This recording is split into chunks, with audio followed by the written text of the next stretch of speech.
mais parecidos são o sólido S e o sólido formado pela união desses cilindros. Então, é natural eu estimar o volume de S como o volume dessa união de cilindros, desde que sendo a norma da partição um número próximo de 0. Vocês entenderam? Mas para isso, vejamos o seguinte. Continuando aqui, seja S índice P, que está atrelado à partição, o sólido dado por... Sabe quem é o SP? É a união do cilindro C1 com o cilindro C2 até o último deles, que é o cilindro quê? CN. A intuição me diz que, sendo fina a partição, o que é uma partição fina?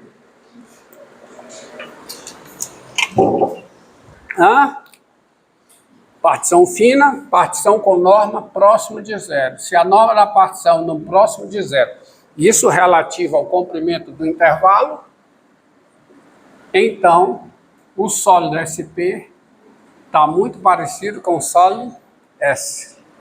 De fato, há animações na internet que você vê a construção desse sólido com normas cada vez mais finas. Chega uma hora que você não consegue distinguir entre o que é o sólido S e o que é o sólido SP.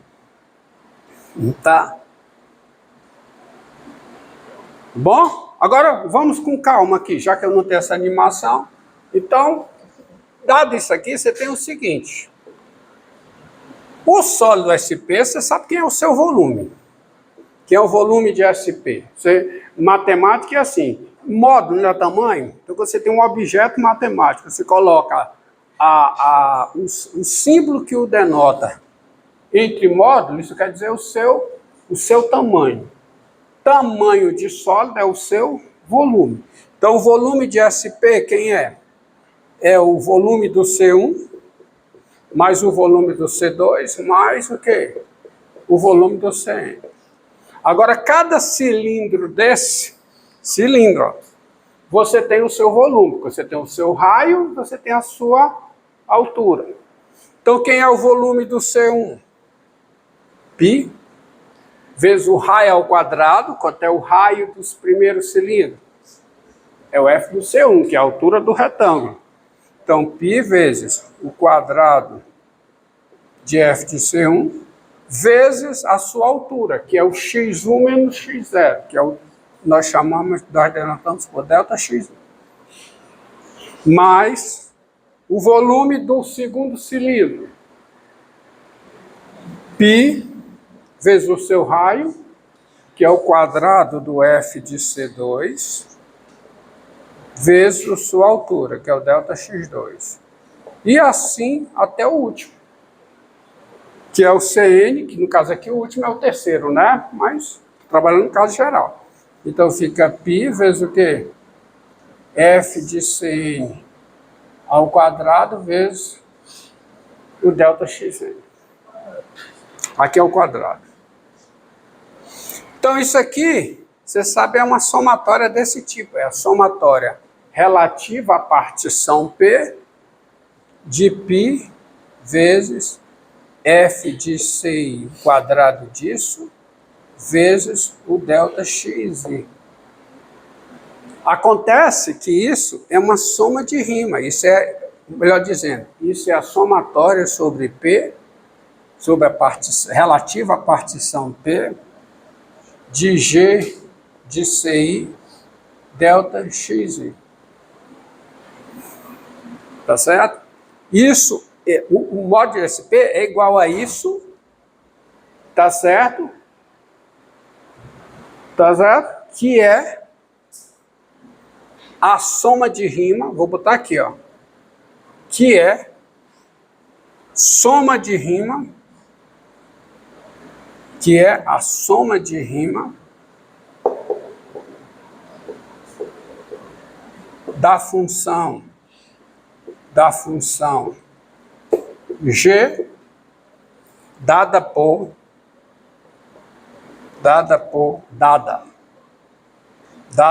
G de x igual a quê? Da função, uma coisa importante que eu já esqueci, da função contínua, informação fundamental, da função contínua G dada por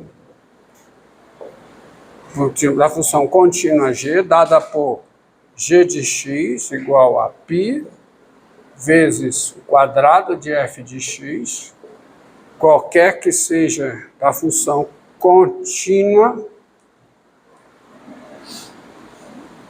G da função contínua G em AB dada por G de x igual a π vezes o quadrado de f de x, qualquer que seja x pertencente ao domínio de f. É claro que essa função é contínua em AB, porque a hipótese é que a f é contínua em AB. Sendo a f contínua em AB, o seu quadrado é uma função contínua em AB, multiplicado por uma constante, é uma função contínua em AB. Ou seja, a função G é uma função contínua em AB. E o volume de SP é exatamente a soma de rima da função G, tá, em AB, relativa à partição P, com coeficientes C1, C2, C. Então você tem que o volume de SP, primeiro, o volume de SP é a soma de rima no intervalo fechado AB de uma função contínua. Que função contínua? Essa função G aqui. Porque ela é contínua, está explicado. G dada por isso aqui. Só que nós sabemos a definição da integral definida. O que é a integral definida de uma função f? Bem, nós dizemos que uma função é integrável à rima no intervalo fechado AB quando o limite com a norma de P tendendo a zero da soma de rima de f sobre P, quando esse limite existe, é um número real. E sendo a f integrável à rima no intervalo fechado AB, isto é, sendo esse limite um número real, esse limite ele é denominado integral definida da função f no intervalo fechado AB e é denotado dessa forma. Então, a integral definida, por definição, é isso, desde que esse limite seja um número real, tá? E nós sabemos, há um teorema lá do cálculo 1, enunciado para vocês, não demonstrado, que diz que toda função contínua no intervalo fechado, nesse intervalo ela é integrável à rima. Tem a integral definida. Então, essa função G aqui, ela é integrável à rima em AB, pois ela é contínua. Ou seja, existe o limite da sua soma de rima. Mas o limite da soma de rima quem é? É o limite de SP. Que eu quero que seja o volume de S por tudo que está explicado aqui. Não há outra escolha razoável para o volume de S que não isso aqui. E a escolha é definição. É o princípio da exaustão. Quando você tem uma figura matemática e quer informação sobre essa figura, tá? Você pode obter essa informação como? Aproximando essa figura por figuras cujas informações você conhece. E a informação desejada para essa figura desconhecida é o limite das informações das figuras que aproximam essa figura de interesse. E é o que está acontecendo aqui. Ó, como a figura SP, vamos dizer assim, fica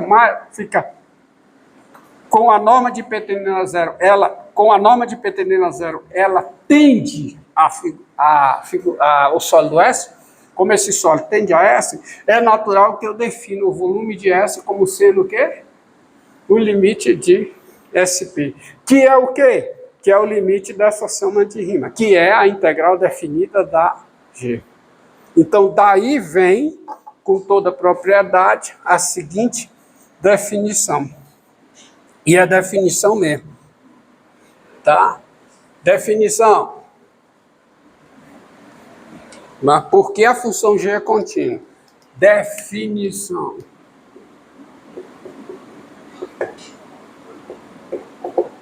O volume de S, por tudo que está explicado aí, o volume de S é o número real. Esse número real denotado dessa forma, tá?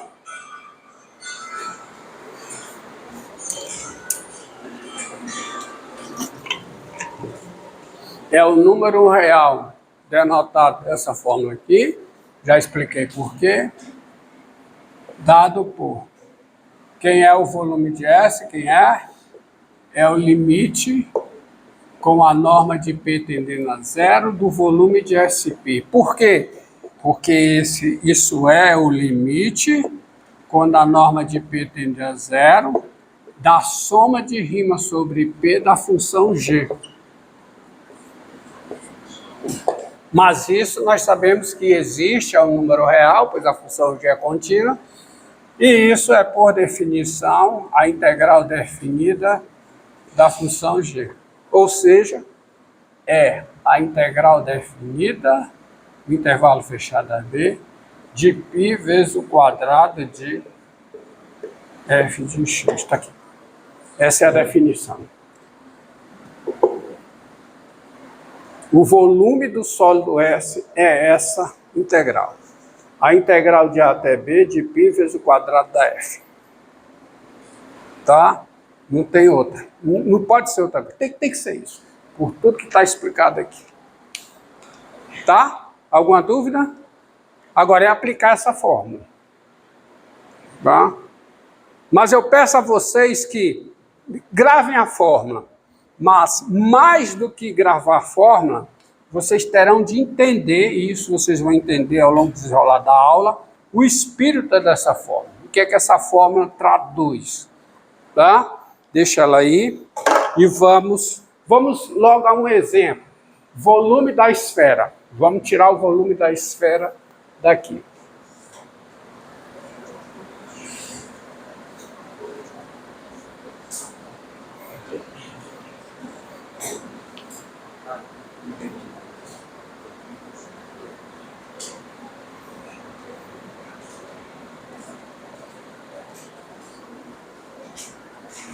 Lá. Isso é definição, viu? Isso não é teorema, viu? Isso é definição. Encontre o volume da esfera S de raio R. Encontre o volume da esfera S de raio R. Tá? Exercício.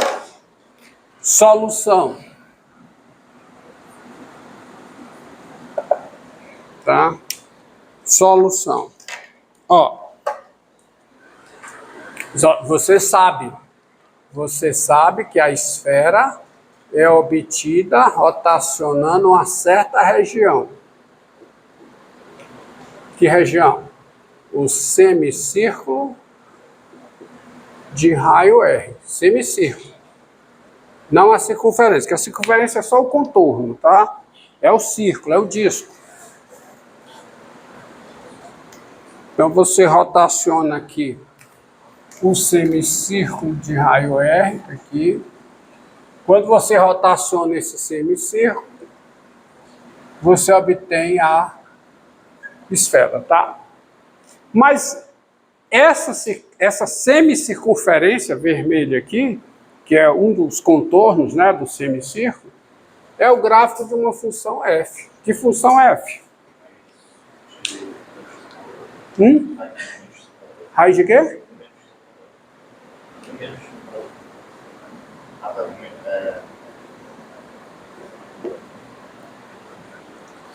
Essa função, quando você estudou derivação implícita, você viu que é uma função definida implicitamente por uma equação.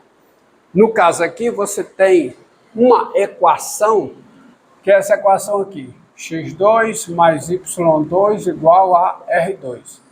Isso aqui é o lugar geométrico, é a equação da circunferência de raio R centrada na origem. E essa equação, há funções definidas implicitamente por esta equação. Uma delas é a seguinte, você pode tirar o y daqui. y2 é quem? É R2 menos x2. E tirando o y, fica y igual a quê? Mais ou menos raiz quadrada de R2 menos x2. Com mais, você tem a função definida implicitamente por essa equação, cujo gráfico é essa parte superior. Então, faça o seguinte, ó. Seja f de menos R em R, de menos R em R, tá? A função dada por f de x igual a quê? A raiz quadrada de R2 menos x2. Qualquer que seja x pertencente ao intervalo menos R. Essa função está definida implicitamente por esta equação. E o gráfico dessa função é exatamente essa semicircunferência aqui. Certo? Correto? E ômega sejam plural. E ômega, a região ao longo do intervalo menos RR, essa região aqui, ó. Essa região limitada pelo eixo das abscissas e pelo gráfico de F. Ao longo do intervalo menos RR. Ômega é o quê? É o conjunto formado por cada XY do plano cartesiano R2, tal que o X está entre menos R e R, e o Y está entre o eixo das abscissas e o gráfico de F, ou seja, o Y é maior que ou igual a zero e é menor do que ou igual a R2 menos X2. A esfera é a rotação dessa região em torno do eixo das abscissas. Ok? Então tem-se, vou apagar aqui.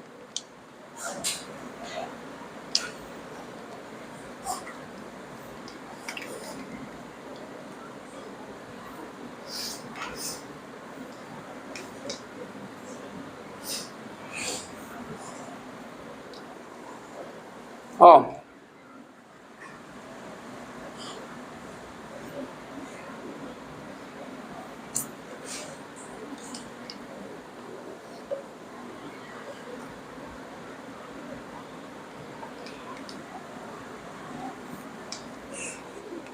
Então, daí, tá? Tem-se, pela definição, quem é o volume da esfera? Esfera, quem é? É a luz da fórmula, ó. Vamos apagar isso aqui.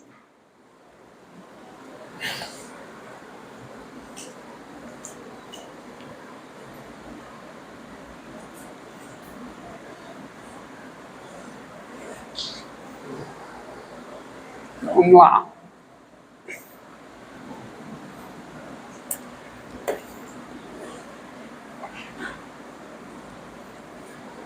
Veio.